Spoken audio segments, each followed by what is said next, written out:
I'm going to show each team a photograph. You have to tell me whether the person in question is a musician or a serial killer. Alan, Anne and John, here is your first photo. Is this person a musician or a serial killer? Anne? Oh. You've had quite a violent reaction to him. I just think how many of the people I know could be in this contest.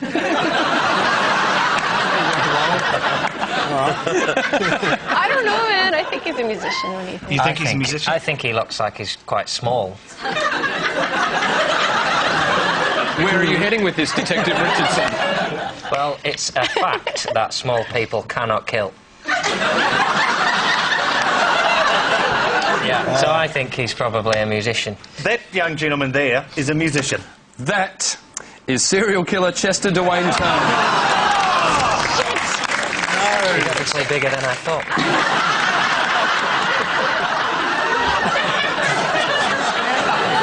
Miss Steve and Dave, here's your photo. Musician or serial killer? Yeah. Oh, He looks great. He's a musician from Australia in the 80s, that guy. He's probably supported your band, this dude. Every night he slays the audience. I don't reckon he's a serial killer. He looks too. Well, hey, I'm charming and suave. Although it could be a trick. It could be a trick. He's got awesome hair. I think he's a killer. All right, well, we'll go with you, Steve. All right, he looks too much like a musician to be a musician, so Okay. we're going to go with serial killer. That is serial killer Peter Manuel. Yes! Alan, Anne and John, here's your second photo. Musician or serial killer? Oh, He looks like a killer, so using Miff's logic that worked before, he'd be a musician. But we've had 2 serial killers in a row, and you'd expect there to be a musician, so then it should probably be a serial killer. OK. A straw poll. I think he's a musician. Musician. I reckon that picture in colour, taken with a lovely sort of heathland behind it. He's a sheep herder. And like a sheepdog next to him and a little pipe. Lovely that's old Ray, that is, singing his songs. OK. That man there is a farmer. Option C. Musician. That is famous American folk singer, musician Tom Paxton. He is. Finally, Miss Steve and Dave, your final photo. Musician or serial killer? He's got good hair. he's got good hair. Could be a young musician. Could be like a sort of 60s muso. Yeah. What do you think, Steve? You hang out with these types. I think that haircut is suggesting he's a musician, but I think he's a killer. What is it? Yeah. What is it that suggests it's a musician? Because Just it's got the that kind of Beatley sort of hairstyle. Yeah. Yeah, I'm with you. I think he's a killer. I think they're trying to mislead us to think he's Again. yeah. All right. So, Killer. that is Academy Award-winning pianist, conductor and composer, musician Andre Previn. At the end of that round, the scores are Alan and John on 4 points, Miff, Steve, Dave in front, 11 points. One member of each team will be singing well-known songs using the words of an unrelated piece of text. Your teammates have to identify those songs.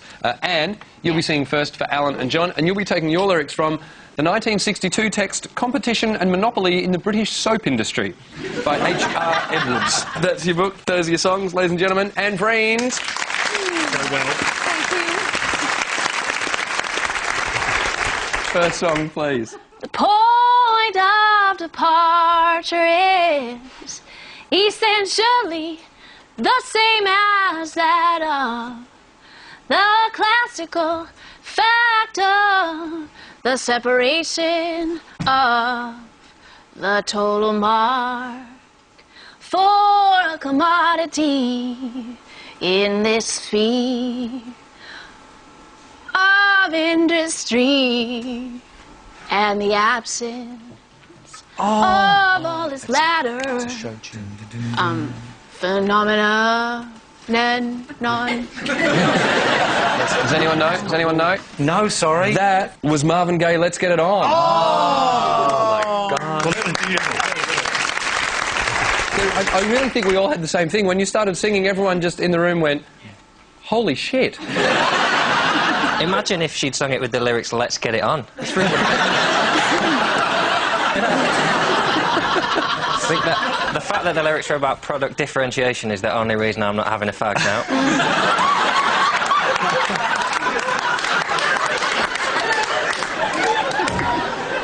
Okay, song 2, please.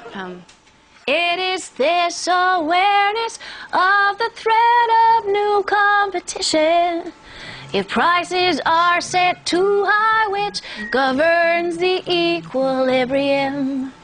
Tendency of the system, the controlling factor, is the long-term consideration on the demand side elaborated? Yes. In a material world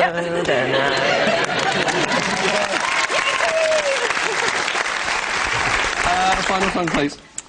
The basic raw materials of the soap industry are natural oils and fats in Great Britain. These are mainly imported, as discussed in more details elsewhere. This raw material is thus the principal component in the cost of production of soap, varying from the order of 50 to 80%.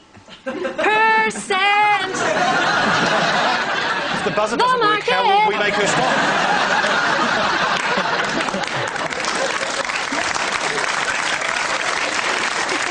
No, what was it? What was the song? You Shook Me All Night Long by AC/DC. Yes, it is. Ladies and gentlemen, and Vriend.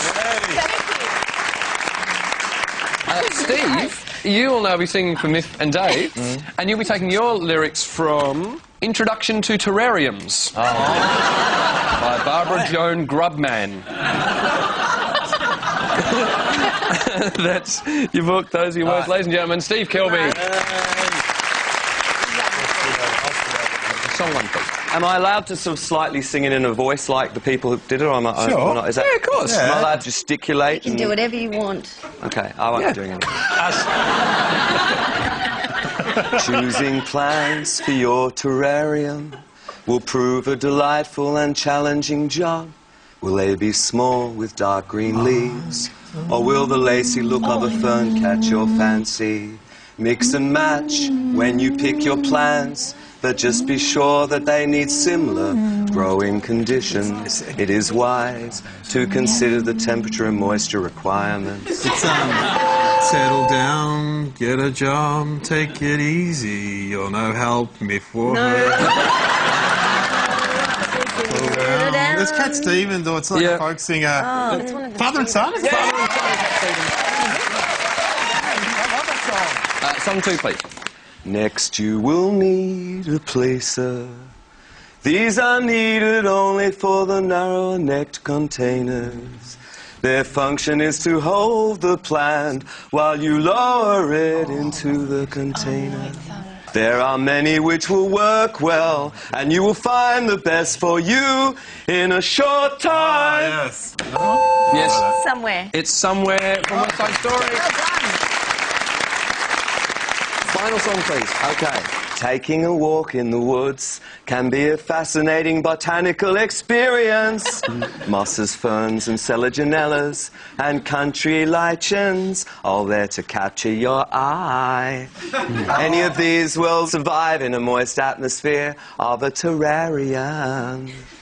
If you are allowed to do so, take home plants from the woods, the forest or the park. Yeah, it's David Bowie. Is it Spaceman or No, it's Space Odyssey? Oh, there's someone waving over there. Starman. Was it Starman? If you think you know what it is, give me a sign. Yes? It's Ziggy Stardust. Ziggy Stardust is what I was looking for. Yes, Alan gets the point. Ladies and gentlemen, Steve Kilbey. At the end of that round, the scores are Alan and John are on 7 points. Miff, Steve, Dave still in front, 13 points. Here we come. Teams, hands on your buzzers. 1 point for a correct answer, 1 point off for a wrong answer. Your questions start now. Revived in the 70s and featuring the song Tea for Two is the musical comedy No No... Yes? Nanette. Yes. In 2010, the English band that brought folk music to the top of the local charts... Yes? Mumford and Son. With Little Lion Man was whom? Mumford and Sons. In 1996, which American hip-hop act covered the Roberta Flack classic Killing Me Softly? Yes? I know this. The Fugees. Yes. The Fugees. I knew The that. 2009 film Nowhere Boy is based on the teenage years... Yes? John Lennon. Of which Beatle? John Lennon. How many times did Motley Crue drummer Tommy Lee marry Pamela Anderson? Yes. Oh, it's a couple of times. I think probably It'd be at least twice, though. They'd be made twice. on the beach. slutty outfit, awesome. Yeah. Then it was on the boat, Once. wasn't it? Yes, once. Oh, well done. In the Aussie crawl song Beautiful People, the garden's full of furniture, the house is full of what? Yes. Plants. Plants, yes. How many A's are there in Bananarama? Now we have to count. Yeah, hold on a sec. B-A-N-A. Yeah, write it down. 5. 5? Yeah, 5. Yes, 5. Your final question. Oh, OK, we can still make it. Final question, true or false? In June 2000... Yes. We got a 50% chance. Go on, I'll give you this if you get it right. It started off within June 2000 and something, and there's definitely been one of those. It must be true. The rest of the question was, in June 2009, the B-52's frontman Fred Schneider officially announced that the band were dropping the apostrophe from their name, thus changing it from the B-52s to the B-52s without an apostrophe. And that was indeed true. So at the end of the show, the final scores were Alan and John made it up to 11 points, but Miff, Steve, Dave won the day, 17 points. Would you please thank all our guests for tonight, Anne Vriend, John Richardson, Steve Kilbey and Dave O'Neill. And of course our two team captains, Alan Brough and Miff Warhurst. We'd like to leave you tonight with the cast of the improv theatre hit Spontaneous Broadway as they give us a musical recap of tonight's show. Thanks for watching Spicks and Specks. My name's Adam Hills. Good night, Australia.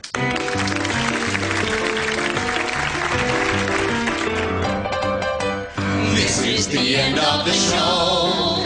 The finish is where we are. We're glad that you've come. We hope you've had fun. It's sad, but we must say ta-ta. Miff had the brains, Steve is a star. Dave did a strip and showed us his scar. Alan Bro's team, to lose was your fate, but it's not as shit as saying, good onion, mate. And our host is loved by the kids and bogies, but we want to see him host the Logie. We'd all like to stay here forever, but now is the right time to go. You've just been watching Spicks and Specks, and this is the end of the show.